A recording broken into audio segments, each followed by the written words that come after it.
제가 유학 생활을 10년을 했습니다. 미국에서 10년 동안 유학 생활을 하는데 어느 날 너무 공부하는 것이 힘들어서 제가 학교 생활을 몇 년을 했는가 계산을 해봤습니다. 제가 이래봬도 유치원을 나왔는데요. 유치원 때부터 시작해서 계산을 해보니까 무려 30년을 학교를 다닌 거예요. 그래서 너무 오래 공부를 했다, 너무 오래 학교를 다녔다, 이제 그만하고 싶다 이런 마음이 들던 차에 인터넷에서 한국 사람들이 공부를 얼마나 중요하게 여기는지 그것을 보여주는 사진들, 특별히 서점가에 있는 책들을 모아놓은 그 사진을 보았습니다. 첫 번째 사진은 이랬습니다. 10대 꿈을 위해 공부에 미쳐라. 두 번째 책은 이랬습니다. 20대 공부에 미쳐라. 다음 책은 어땠을까요? 30대 공부에 다시 미쳐라. 드디어 이제 40대가 나왔죠. 40대 공부 다시 시작하라. 제가 이때 공부를 그만두고 싶었는데 이런 책이 있는 거예요. 그런데 이게 끝이 아니었습니다. 마지막 책 제목은 이랬습니다. 공부하다 죽어라. 그리고 누군가가 이 책을 이렇게 다 시리즈로 모아놨더라고요. 저걸 보니까 참 기가 막혔습니다. 한국 사람들이 얼마나 공부를 중요하게 여기는지를 보여주는 단적인 한 사진이 아닐 수 없습니다. 여러분은 공부가 뭐라고 생각하시나요? 공부. 신영복 선생께서 쓴 담론이라는 책에 보면 공부를 한자로 이렇게 풀어놨는데 한자로 공부를 저렇게 쓰지요. 어느 게 공이고 어느 게 분지는 아십니까? 아시리라 믿고. 그런데 그 신영복 선생께서 그 책에 공이라고 하는 것은 하늘과 땅을 연결한다는 뜻이고, 부라고 하는 것은 하늘과 땅을 연결하는 주체가 사람이란 뜻이랍니다. 그래서 공부라는 글자 안에는 하늘도 담겨 있고 땅도 담겨져 있고 사람도 있는 것이죠. 어릴 적 누군가가 저에게 공부란 하늘과 땅을 잇는 것이란다라고 말만 해줬어도 제가 공부를 참 열심히 했을 텐데, 우리는 어릴 때 늘 그냥 공부해라 공부하다 죽어라 이런 얘기만 들으니까 그토록 공부가 하기 싫었던 것 같습니다. 그런데 여러분, 많은 그리스도인들이 공부를 잘 못합니다. 다시 말해서 하늘과 땅을 연결하는 것, 즉 하나님 나라와 세상, 우리가 사는 이 일상을 연결할 줄을 모릅니다. 누군가가 우리에게 복음이 뭐냐라고 물어보면 예수 믿고 죽어서 천국 가는 것이라고 답하지만 그 천국의 복음이, 그 하나님의 나라 복음이, 그것이 오늘 이 땅에서 이 땅의 현실을 살아가고 있는 우리와 무슨 상관이 있는지를, 즉 하늘과 땅을, 하나님 나라와 세상을 연결해서 설명할 수 있는 그리스도인들이 그렇게 많지 않다는 사실이죠. 저는 오늘 설교를 통해서, 제 삶과 목회를 통해서 그 상관없어 보이는 두 가지를 연결해 보고 싶습니다. 즉 하늘과 땅을 연결하는 것이죠. 그런 걸 뭐라고 한다고요? 공부. 예수님께서 제자들에게 기도를 가르쳐 주셨습니다. 그 기도는 이렇게 시작하죠. 하늘에 계신 우리 아버지요. 우리 아버지 하나님이 어디 계신다고요? 하늘에. 그럼 그 하늘이 어딜까요? 하나님이 하늘에 계시다는 말이 무슨 뜻일까요? 시인 윤동주는 늘 하늘을 노래했습니다. 그의 시에 보면 유독 하늘이 많이 등장하죠. 죽는 날까지 하늘을 우러러 한 점 부끄러움이 없기를, 잎새이는 바람에도 나는 괴로워했다. 십자가라는 시에도 나옵니다. 괴로웠던 사나이 행복한 예수 그리스도에게처럼 십자가가 허락된다면 모가지를 들이우고 꽃처럼 피어나는 피를 어두워가는 하늘 밑에 조용히 흘리겠습니다. 윤동주는 늘 하늘을 쳐다보았습니다. 왜 그랬을까요? 왜 그랬을까요? 윤동주에게 하늘은 어떤 존재였을까요? 저하고 제 아내는 밖에서 손님들하고 식사를 하고 나면 저와 아내가 서로 얼굴을 쳐다보면서 치아를 드러내며 하얗게 잇몸 만개하게 웃습니다. 뭐가 꼈는지 봐달라는 거죠. 자, 이렇게 웃습니다. 제가 아내를 보고 고개를 끄덕이면서 꼈어 이렇게 얘기를 해줍니다. 거울이 없어요. 그러면 옆에 사람이 그 사람에게 거울 역할을 해주는 거죠. 윤동주에게 하늘은 거울과 같은 존재였습니다. 내가 바르게 살고 있나? 나 잘 살아왔는가? 내 영혼에 흠이 묻어 있지 않은가? 그것을 하늘을 바라보며 자기의 인생을 비춰본 것이죠. 그래서 윤동주에게 하늘은 삶의 거울이었고 인생의 기준이었습니다. 그래서 그는 날마다 하늘 앞에 섰고 하늘을 우러러 보았고 하늘을 보고 부끄러워했습니다. 그리고 하늘 밑에 죽기를 바랬습니다. 성경에도 하늘을 보았던 많은 사람들이 나오죠. 대표적인 인물이 아브라함입니다. 내가 너에게 약속의 자손을 주겠다라고 하나님께서 그렇게 말씀하셨는데도 불구하고 믿지 못하던 아브라함을 어느 날 창세기 15장에서 하나님께서 그 장막에 있던, 이거는 사실 하나의 메타포일 수도 있는 거죠. 자기 세계에 갇혀 있던, 그건 불가능해 라고 생각하는 그 자기 가치관의 장막으로부터 하나님께서 불러내십니다. 그리고 하늘을 보게 하시죠. 그리고 뭐라고 말씀하십니까? 하늘을 우러러 무뼈를 셀 수 있나 보라, 내 자손이 이와 같으리라.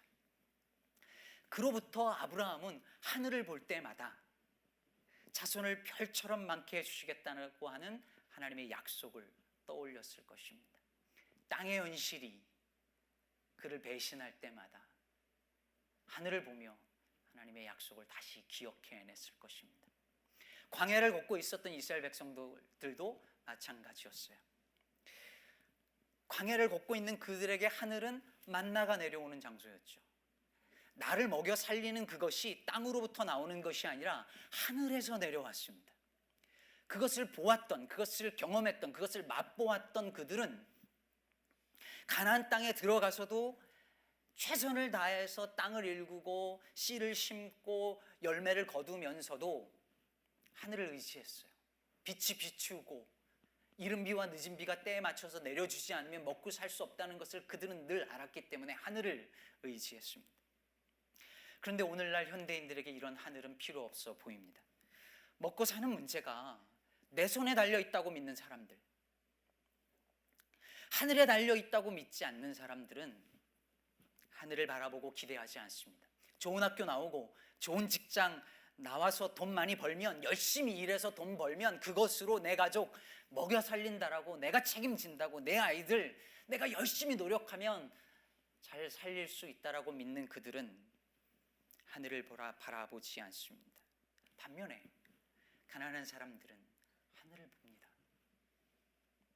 가난한 자에게 희망은 하늘밖에 없습니다. 앞도 뒤도 옆도 다 막혀서 땅바닥에 주저앉아 하늘만 바라보는 그들에게 유일한 소망이 거기로부터 옵니다. 사람들은 하늘은 스스로 돕는 자를 돕는다고 하죠. 틀렸습니다.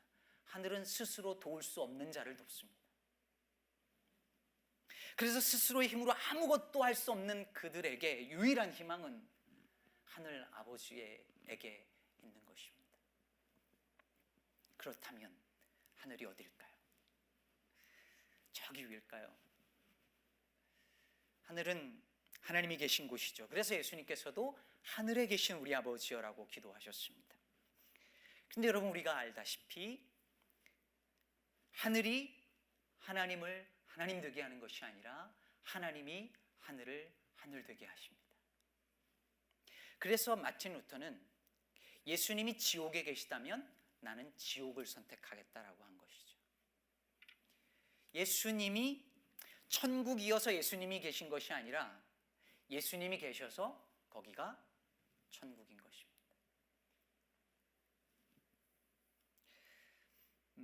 제가 이렇게 곱상하게 생겼어도 제가 강원도 철원에서 군생활을 했습니다. 그 수색 부대를 나왔는데요. 제가 군생활을 그래도 나름 꽤 잘했는데 지나치게 웃으시는 분이 계시는데 군생활을 꽤 잘했는데 수색부대에 저처럼 키 작고 안경 쓴 신학생이 처음 들어왔다는 거예요. 그래서 키 작다고 때리고 안경 썼다고 때리고 막 교회 간다고 때리고 매일 맞았습니다. 그래서 그래서 막 더 이를 악물고 군생활을 했는데, 저 예수 안 믿는 것들에게 질 수 없다 이런 마음으로 그랬어요. 그런데 그 군생활이 저에게 너무 지옥 같았습니다. 세상에 지옥이 있으면 이런 곳이겠구나 생각할 정도로 이빨이 부러지도록 맞았으니까. 그러던 어느 날 훈련병들이 이렇게 들어왔는데, 훈련병들은 이렇게 다 늘 갈급해 있잖아요. 눈물 콧물 다 흘리면서 예배드리던 그 훈련병들이 특송을 하는 거예요. 찬송가 438장을 특송을 하는 거예요. 내 영혼이 은총 입어 중한 죄짐 벗고 보니. 그래서 이 찬양을 마무리를 어떻게 하냐면, 주 예수와 동행하니 훈련소도 하늘나라. 근데 저에게 너무 큰 충격이었습니다. 매일매일이 여기가 지옥이다 라는 생각으로 살던 저에게 주 예수와 동행하니 그 어디나 하늘나라는 그 메시지가 큰 충격으로 다가왔습니다. 그러면서 훈련소가 하늘나라이면 세상에 하늘나라 아닌 곳이 어디 있겠는가, 이런 마음이 들었습니다. 아무리 지옥 같은 곳이라도, 아무리 보잘것없어 보이는 우리의 일상이라도 주 예수와 동행하면 하나님 나라인 줄 믿으시길 바랍니다. 오늘 예수님께서 놀라운 말씀을 하십니다. 뜻이 하늘에서 이룬 것 같이 땅에서도 이루어지이다. 지금 예수님이 뭐 하고 계시죠? 공부. 그렇죠. 뜻이 하늘에서 이루어진 것 같이 그 뜻으로, 하나님의 뜻으로 땅과 연결되는 그 기도를 드리고 계신 것이죠. 즉 하나님이 계시고 그 뜻이 이루어지는 그곳이 하늘인데, 그 하늘의 뜻이 땅에서도 이루어지게 해달라는 기도를 하고 있는 것입니다. 다시 말해 땅에서도 하늘을 경험하게 해달라는 기도입니다. 이 땅에 살지만 하나님 하늘을 경험하며 살게 해주십시오라는 기도가 바로 이 주기도인 것입니다. 유학생활을 10년을 하면서 그냥 제 아내와 둘이 와서 한국에 있는 부모님의 도움을 일체 받지 않고 둘이 유학생활 10년을 하느라 궁핍했습니다. 다들 그러셨겠지만, 어떤 때는 많지 않았지만 어떨 때는 다음 날 먹을 쌀 걱정을 하던 때도 몇 번 있었어요. 그러던 어느 날 밤에 자려고 누웠는데 아내가 뜬금없이 이러는 거예요. 참 아무리 생각해도 나는 성격이 너무 좋아진 것 같아, 이러는 거예요. 그래서 이게 무슨 자화자찬이냐 싶어가지고 왜 그러냐고 물어보니까, 제 아내가 이 올겐을 전공을 했는데요. 독일로 유학 가려고 준비하던 제 아내를 제가 꼬셔가지고 이제 미국으로 데려와서 이 고생을 이렇게 시키는데, 그 음악을 하다 보니까 이렇게 이루고 싶은 것이 많았었는데 그걸 못하고 그럴 땐 너무 이렇게 화가 나고 짜증이 나고 그랬는데, 근데 요즘에는 그런 게 없어. 그냥 받아들이게 돼. 그러면서 한마디를 덧붙이는 거예요. 가난해서 그런가 봐. 근데 그 말이 이렇게 가난해서 너무 싫다 뭐 이런 말이라기보다는, 불평하는 말이 아니라 정말 현실을 그대로 받아들이고 감사해서 하는 말이었어요. 그래서 그 말을 듣는데 남편이 그런 말 들으면 미안하잖아요. 그죠? 미안하더라고요. 근데 미안하면서도 너무 고맙고 기특하고, 원래 이쁜데 막 더 이뻐 보이고 막 그러더라고요. 그래서 이렇게 손 꼭 잡고 자는데, 자려고 눈을 감았는데 머리에 쾅 하고 말씀이 들려왔습니다. 늘 아는 그 말씀, 너희 가난한 자는 복이 있나니 하나님의 나라가 너희 것이며. 누가복음 6장 20절 말씀이었습니다. 수없이 들었던 말씀이지만 그날 이게 진짜 복이로구나 깨달아졌습니다. 여러분, 제가 그날 뭘 경험한 건지 아시겠습니까? 땅에서 하늘을 경험한 것입니다. 땅의 복이 아니라 하늘의 복을 경험한 것이에요. 그냥 있을 수 있는 그냥 작은 일이라고 생각할 수도 있지만 저에게 그것은, 그 사건은 저희 가정 속으로 하늘이 침투해 들어온 사건이었습니다. 사랑하는 여러분, 여러분은 하나님의 나라가 뭐라고 생각하십니까? 저는 하나님의 나라를 이렇게 정의합니다. 하나님의 나라는 이 평범한 일상에서 경험하는 하늘입니다. 학교에서 경험하는 하늘, 직장에서 경험하는 하늘, 가정에서 경험하는 하늘, 전혀 짜릿하지 않으며 화려하지 않으며 매일 반복해서 하고 있는 그 노동 속에서 경험하는 하늘, 그것이 하나님의 나라입니다. 예수님은 그래서 그것을 이렇게 표현하셨습니다. 나라가 임하시오며. 주기도 하실 때 나라에 임하시오며라고 버릇처럼 가끔 하시는 분들이 계시는데, 나라가 임하는 겁니다. 주님의 나라가 임하는 거예요. 어디에 임할까요? 이 땅에, 이 세상에, 그리고 우리의 everyday life, 우리의 일상에 임하는 것입니다. 근데 우리의 일상의 특징이 뭐예요? 반복이죠. 매일 똑같은 일이, 지겨운 일이 반복됩니다. 먹고 싸고 일하고 자고, 먹고 싸고 일하고 자고, 어제 봤던 그 지겨운 얼굴 오늘 또 보고, 함정은 내일 또 볼 거라는 거. 금방 막 그 설거지 했는데 내일 또 뭐 먹지? 그거를 매일 걱정해야 하고, 그것도 내일 가면 또 반복하고, 뭐 특별한 것이 없습니다. 365일 반복입니다. 이민생활 몇 년이 가도 수십 년이 흘러도 반복 또 반복이에요. 화려하지 않습니다. 화려한 일상이라는 건 형용모순이죠. 옥시모론이죠. 일상은 늘 거기서 거기입니다. 밋밋해요. 그래서 우리는 일상을 무시합니다. 가볍게 여깁니다. 이 초라한 내 일상에서, 매일 반복되는 이 일상에서 무슨 선한 것이 나겠느냐, 그냥 천국 바라보다 가는 거지. 그렇게 우리의 일상을 무시하지만 시인 라이너 마리아 릴케는 그런 우리에게 이렇게 말합니다. 너의 일상이 초라해 보인다고 탓하지 마라. 풍요를 불러낼 만한 힘이 없는 너 자신을 탓하라.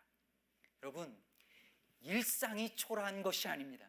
저와 여러분의 일상이 초라한 것이 아닙니다. 그 일상 안에 이미 하나님께서 담아두신 하늘의 놀라운 풍요로움을 바라볼 수 없는 것을 불러낼 줄 모르는 우리의 영적인 감수성과 상상력이 부족할 뿐입니다. 정호승 시인이 어느 추운 겨울날 국화빵을 굽는 중년의 사내를 보고 시를 썼습니다. 제목은 국화빵을 굽는 사내. 당신은 눈물을 구울 줄 아는군. 눈물로 따끈따끈한 빵을 만들 줄 아는군. 당신은 눈물에 설탕도 조금은 넣을 줄 아는군. 눈물의 깊이도 잴 줄 아는군. 구운 눈물을 뒤집을 줄도 아는군. 기가 막히지 않습니까? 우리는 국화빵을 보면 한 봉지에 몇 개일까? 얼마일까? 맛있을까? 뭐 이런 거를 하는데, 시인은 그걸 보고 저게 자기 가족을 먹여 살려야 하는 추운 겨울에도 가족을 먹여 살리기 위해서 나와서 국화빵을 굽고 있는 한 중년 남자의 눈물이고, 그 눈물을 뒤집고 그 눈물의 깊이를 재는구나, 그걸 보는 거예요. 시는 우리가 당연하게 생각하는 걸 그냥 당연하게 보지 않고 그것을 뒤집죠. 초라하고 평범해 보이는 그 일상 속에 담겨져 있는 풍요로움을 볼 수 있는 눈이 시인에게 있습니다. 저는 그리스도인도 마땅히 그래야 한다고 믿습니다. 누구도 알아주지 않고 심지어 나조차도 무시하는 그 일상 속에 담겨져 있는, 이미 하나님께서 담겨놓으신 하나님 나라의 놀라운 그 빛과 하늘의 풍요로움과 하나님께서 이미 담아놓으신 그 은혜의 풍성함을 볼 수 있는 그 눈이 저와 여러분에게 있어야 하지 않을까요? 저는 그것을 믿음의 눈이라고 부릅니다. 땅에 임한 하늘을 바라보는 눈, 지상에 임한 천상의 빛을 바라보는 믿음의 눈, 눈에 보이는 것이 전부라고 믿는 이 땅에 살면서도 눈에 보이지 않는 하늘의 것을 바라볼 수 있는 믿음의 눈. 사도 바울은 그것을 가리켜서 믿음은 바라는 것들의 실상이요 보이지 않는 것들의 증거라 했습니다. 이런 믿음의 눈을 갖는 저와 여러분 되시길 바랍니다. 정신실이라는 분이 쓴 나의 성소 싱크대 앞이라는 책이 있습니다. 발달장애 아이들의 음악 치료사로, 목사의 아내로, 두 아이의 엄마로 살아가는 이분이 쓴 이 책, 나의 성소 싱크대 앞이라는 책의 한 부분을 읽어드리겠습니다. 억울하다고 징징거리고 화내는 날도 많지만 실은 내가 이 하찮은 자리를 깊이 사랑한다. 강사님도 선생님도 아닌 그저 밥하는 아줌마로 돌아올 싱크대가 있다는 것이 얼마나 다행인지. 노동 또는 노력이 공로가 될 수 없는 곳일수록 본래의 나와 더 가까운 자리라고 생각한다. 이 자리에 서기만 해도 업적과 공로로 박수받는 나로부터 물러서서 보잘것없지만 사랑받는 존재에 가까워지는 것 같다. 싱크대 앞은 나의 성소다. 생각이 여기에 미치니 복음성가 하나가 개사되어 입가에 맴돈다. 다시 싱크대 앞에 내 영혼 서네. 평생 부엉기를 하면서 하나님의 현존을 구하고 경험했던 로렌스 형제를 내 감히 떠올린다. 그리고 여러분, 이분이 한마디를 덧붙였어요.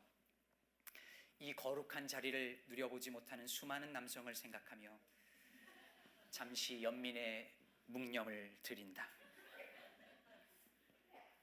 우리 남자분들 오늘 저녁에 꼭 이 싱크대 성소 앞으로 가시기를 바랍니다. 사랑하는 여러분, 평범해 보이는 싱크대 앞도 하늘과 연결되는 순간 성소가 됩니다. 지겨운 사무실도, 초라한 일터도, 깨어진 가정도, 내가 무시하는 그 일상의 그 어떤 삶의 자리도 하늘과 연결되는 순간 성전이 되고 성소가 되고 주님의 나라가 됩니다. 초라하다고만 여겼던 내 일상이 하늘의 빛을 머금고 빛나기 시작할 것입니다. 여러분, 주기도문의 구조를 보세요. 하늘에 계신 우리 아버지여 라고 시작한 기도가 점점 이제 땅으로 내려오기 시작합니다. 뜻이 하늘에서 이룬 것 같이 땅에서도 이루어지다라고 기도하신 주님께서 하늘 아버지를 부르신 주님의 그 기도가 일용할 양식을 달라는 기도, 죄를 사해 달라는 기도, 우리를 시험 들지 말게 달라는 기도, 악에서 구해 달라는 이 땅의 문제에 대한 기도로 하늘에서 땅으로 이 기도가 그 구조를 보시면 내려오고 있다는 것을 알 수 있습니다. 특히 오늘 우리에게 일용할 양식을 주시옵고라는 이 기도를 생각해 보세요. 이 기도를 하실 때 주님은 한 가지 사건을 염두에 두고 있었습니다. 그것은 바로 출애굽 당시의 만나 사건이었습니다. 일용할 그것이 하늘로부터 내려왔습니다. 그 만나가 내려오면서 하늘과 땅을 연결하고 있었어요. 그런데 여기서 오늘 우리에게 일용할, 오늘날 아니에요. 오늘 일용할, 이 말은 그날에 필요한 이런 뜻입니다. 즉 단 하루만을 필요한 그날 하루용 기도인 거죠. 만나 사건 기억하시죠? 다음날 양식은 내 것이 될 수 없었습니다. 그러니 매일 그 기도를 드려야 했던 것이죠. 그러므로 오늘 우리에게 일용할 양식을 달라는 이 기도는 주님께서 먹고 사는 문제에 있어서 일용할 양식 이상의 것을 욕심부리지 말라는 기도였고, 내일도 하늘에서 만나가 내릴까, 내일도 내 삶을 책임져 주실까 걱정하지 말라는 기도였으며, 일용할 양식을 위해 하늘이 아닌 내 노력과 땀을 더 의지하지 말라는 말씀이었습니다. 천국에서 맛볼 음식을 이 땅에서 미리 맛보며 살라는 초대였습니다. 그야말로 하늘과 땅을 잇는 기도였던 것이죠. 그래서 여러분, 주기도는 어마어마한 기도입니다. 그냥 쉽게 그냥 확 암송하고 끝날 기도가 아니에요. 여러분 생각해 보십시오. 하늘과 땅은 본질상 전혀 다른 세계입니다. 그래서 하늘이 땅에 임하려고 할 때 땅이 저항합니다. 하나님의 나라가 세상에 임하려고 할 때 세상이 그 하나님의 나라를 극렬하게 거절합니다. 그래서 요한복음에서 1장에서 요한이 이렇게 말한 바 있습니다. 참빛 곧 세상에 와서 각 사람에게 비추는 빛이 있었나니 그가 세상에 계셨으며 세상은 그로 말미암아 지은 바 되었으되 세상이 그를 알지 못하였고 자기 땅에 오매 자기 백성이 영접하지 아니하였으니, 땅에 의해 하늘이 거절당한 것이죠. 사랑하는 시카고 기쁨의 교회 성도 여러분, 여기에 우리의 사명이 있습니다. 뜻이 하늘에서 이룬 것처럼 땅에서도 이루어지는 그 사명을 위하여 하나님께서 저와 여러분을 부르셨습니다. 우리의 일상만 빛나고 행복한 것이 아니라 평범한 일상을 빼앗겨 버린 사람들, 아니 고통이 일상이 되어져 버린 그들을 살려내고 그들의 삶의 자리에서도 하늘을 경험할 수 있도록 하는 그 일을 위하여 기쁨의 교회를 부르셨다고 저는 생각합니다. 기쁨의 교회를 생각하며 제 마음에 그런 마음이 들었습니다. 저는 정말 오늘날 교회가 행복했으면 좋겠습니다. 교회 다니는 게 지겨움이 되고, 아니 그걸 넘어서 상처와 아픔이 된 사람들이 오늘날 얼마나 많은가요? 시카고 기쁨의 교회 성도들은 행복하셨으면 좋겠습니다. 예배드림이 기쁨이 되고 교회 생활에 감격이 넘치고 성도 간에 서로 섬기고 아껴주는 행복한 공동체가 되었으면 참 좋겠습니다. 그런데 저는 한 가지 더 원하는 것이 있습니다. 시카고 기쁨의 교회로 인해서 다른 누군가도 행복했으면 좋겠습니다. 이 교회가 여기 있음으로 말미암아 소외되고 아픈 이들이 위로를 얻고, 불의한 세상에 절망한 이들이 희망을 얻고, 공의가 물처럼 정의가 강물처럼 흘러 많은 이들을 살려내는 교회가 될 수 있다면 이보다 더 행복한 교회가 어디 있겠습니까? 오늘 주님의 기도는 그렇게 살게 해달라는 간구인 동시에 그렇게 살겠다는 결단입니다. 그런데 여러분, 예수님의 이 기도만 하늘과 땅을 연결한 것이 아닙니다. 예수님 자신이 하늘과 땅을 연결하기 위해서 이 땅에 내려오신 분이세요. 여러분, 요한복음 1장 51절에서 예수님께서 이렇게 말씀하셨습니다. 또 이르시되 진실로 진실로 너희에게 이르노니 하늘이 열리고 하나님의 사자들이 인자 위에 오르락 내리락 하는 것을 보리라 하시니라. 이 말씀은 예수님께서 나다나엘에게 하신 말씀이죠. 기억나십니까? 나다나엘이 나사렛에서 뭐 선한 것이 나겠어? 라고 하던 그 나다나엘에게 예수님께서 저 말씀을 하셨습니다. 그런데 그 말씀만 봐서는 저게 무슨 의미인지 잘 우리는 이해가 되지 않지만, 거기 있었던 모든 사람들, 제자들은 대번 저게 무슨 말씀인지 알았을 거예요. 왜냐하면 유명한 말이었기 때문에요. 창세기 28장 사건을 예수님이 염두에 두고 하신 말씀이었습니다. 야곱이 형 에서를 속이고 도망가다가 길에서 잠이 들죠. 돌베개 베고 잠이 들었는데 꿈에 환상을 봅니다. 그 환상이 어떤 내용이었죠? 땅에 사다리가 섰는데 하늘까지 닿았고 그 사다리 위를 천사들이 오르락내리락 하는 환상을 야곱이 보았습니다. 예수님께서 그걸 염두에 두시고 지금 말씀하시는 거예요. 진실로 진실로 너희에게 이르노니 하늘이 열리고 하나님의 사자들이 야곱이 보았던 그 사다리가 아니라 누구 위에? 인자 위에, 즉 예수님 위에 오르락내리락 하는 것을 보리라.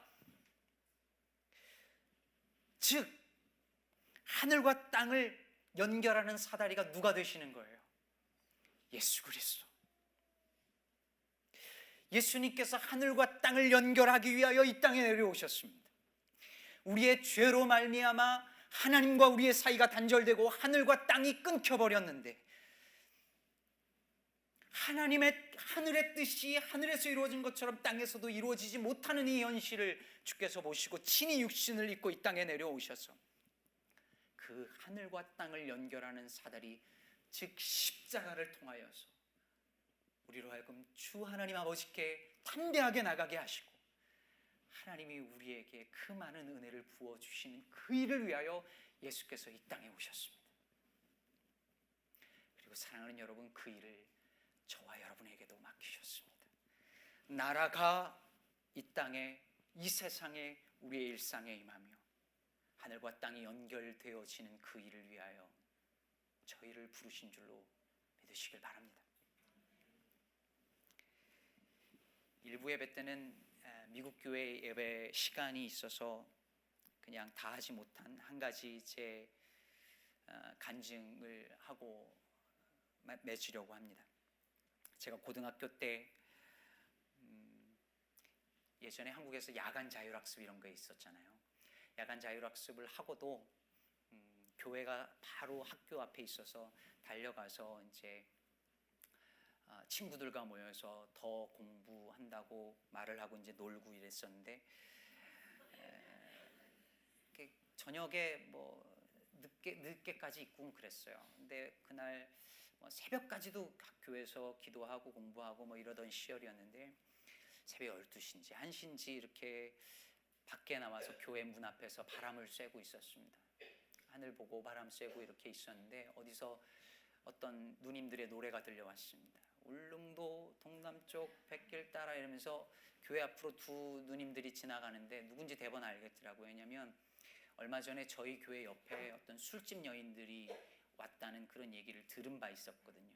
아, 그 언니들이구나 그렇게 생각했는데 제가 그 당시에 예수님을 인격적으로 영접하고 그렇게 얼마 되지 않은 때여서 굉장히 마음에 그 율법적인 신앙이 좀 있었어요. 그래서 그런 분들을 보면 굉장히 정죄하던 때였는데 그날따라 지나가는데 마음에 긍휼한 마음이 하나님이 주시는 마음이 있었던 것 같아요. 그래서 그런 마음으로 이렇게 보고 있는데 여자분 두 분이 가는데 앞에 그 누님은 가시고 두 번째 이렇게 그분이 가만히 교회 앞에 서더니 십자가를 이렇게 보는 거예요. 십자가를 이렇게 쭉 보더니 앞에 가던 분을 부르면서 언니 우리 기도하고 갈까? 이러는 거예요.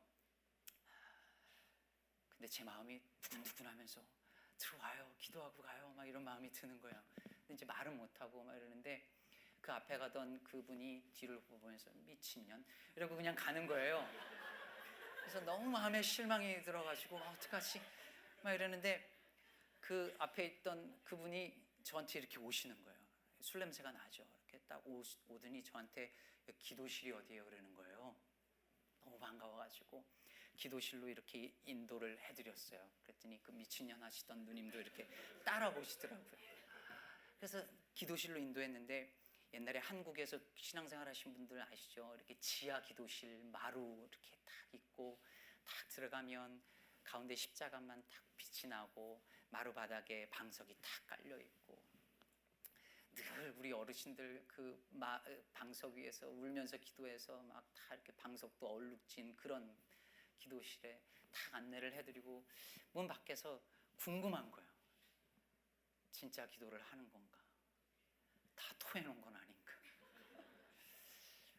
퍼질러 자나? 아니면 뭐 혹시 뭐 훔쳐간 건 아닐까? 막 이런 생각이 막 다 드는 거죠. 그래서 궁금해서 문을 살짝 이렇게 열었는데 저는 지금까지도 그렇게 아름다운 기도의 뒷모습을 본 적이 없습니다.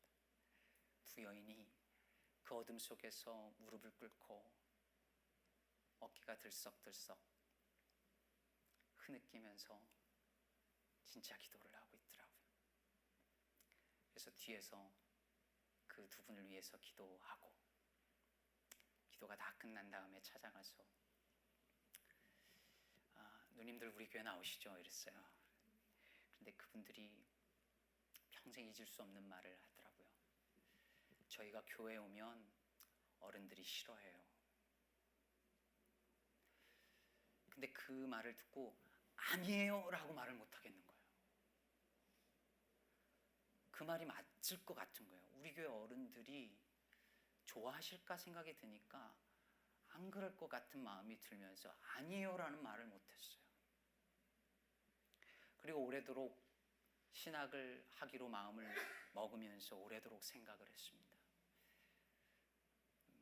그런 분들도 환영받을 수 있는 교회였으면 그런 목회할 수 있으면 좋겠다 생각을 했더랬습니다. 근데 쉽지 않더라고요. 이정록 시인이 쓴 의자라는 시가 있습니다. 병원에 갈 채비를 하며 어머니께서 한 소식 던지신다. 허리가 아프니까 세상이 다 의자로 보여야 꽃도 열매도 그게 다 의자에 앉아 있는 것이요. 주말엔 아버지 산소 좀 다녀와라. 그래도 큰애 네가 아버지한테는 좋은 의자 아니었냐. 이따가 침 맞고 와서는 참외밭에 지푸라기도 깔고 호박에 따리도 받쳐야겠다. 그것들도 식구인데 의자를 내줘야지. 싸우지 말고 살아라. 결혼하고 애 낳고 사는 게 별거냐? 그늘 좋고 풍경 좋은 데다가 의자 몇 개 내놓는 거요. 이 시인의 어머니가 허리가 아프니까 세상의 모든 게 다 의자로 보인대요. 여러분 허리 아파 본 분은 아시죠? 다 의자로 보여요. 근데 이 어머니가 한 말씀을 더 하시는 거예요. 사람이 산다는 건 누군가에게 의자 몇 개 내주는 거야. 결혼하고 애 낳고 사는 거 다 의자 내놓는 거야 라고 말씀을 하시는 거예요. 저는 그리스도인의 삶이 어떠해야 할까 생각할 때 뭐 거창한 걸 생각하지 않습니다. 누군가를 위해 의자 하나 내어주는 거예요. 그런 분들이 교회로 왔을 때 의자 하나 내어줄 수 있는 그런 그리스도인, 그런 교회 되어야 하지 않을까요? 갈 곳 없는 사람들, 서 있을 땅 한 평조차 없는 사람들, 이 넓은 미국 땅에 서 있을 자리 하나 없어서 내쫓기는 사람들, 일상을 잃어버린 사람들, 고통 일상이 되어져 버린 사람들을 위하여 의자 하나 내어주는, 아니 우리가 스스로 의자가 되어주는 사람들, 그것이 그리스도인이고 교회이어야 마땅하지 않을까요? 그리고 그 내어준 그 자리에서 누군가가 하늘을 경험할 때 그곳이 하늘과 땅이 연결되는 자리가 될 줄로 믿습니다. 그런 교회야말로 공부 잘하는 교회가 아니겠습니까? 에베소서 1장 10절에 세상을 향한 하나님의 마스터 플랜을 이렇게 요약하고 있습니다. 하늘에 있는 것이나 땅에 있는 것이 다 그리스도 안에서 통일되게 하려 하심이라. 하늘과 땅이 연결되어 하늘에 있는 것이나 땅에 있는 것이 다 그리스도 안에서 통일되어지는 그 일을 위하여 저와 여러분을 부르셨습니다. 각자의 일상에서 하나님의 나라를 경험하고 평범한 일상을 빼앗겨버린 이들이 하늘을 경험할 수 있도록 돕는 그 일들을 저와 여러분이 감당할 때, 이 기쁨의 교회가 감당할 때, 그렇게 공부 잘하는 교회 되어질 때에 하나님의 온 세상을 향한 저 마스터 플랜이 이 주님의 몸된 교회를 통하여 이루어질 줄로 믿습니다. 기도하겠습니다.